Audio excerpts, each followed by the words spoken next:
Hi, this is Suemae Wilhite.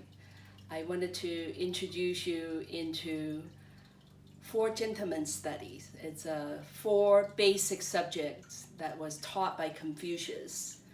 And the first one is bamboo, and it's a beautiful subject to learn. Dynamic brushstroke, very soothing, it flows really nicely. So the first one is bamboo, second one is orchid. Orchid is graceful, the leaves are flowing like ribbons, so that helps you learn how to be graceful with your strokes. And then the third one will be chrysanthemum.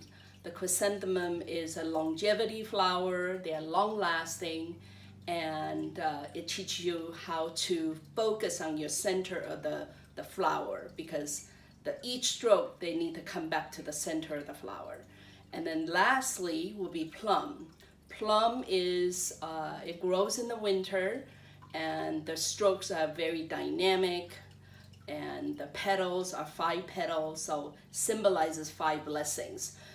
So those Four Gentlemen study are the foundation into all the other subjects. So for beginners, I cannot emphasize enough, these are so valuable that you need to master. Okay, so I hope you'll enjoy the video, and looking forward to see you again.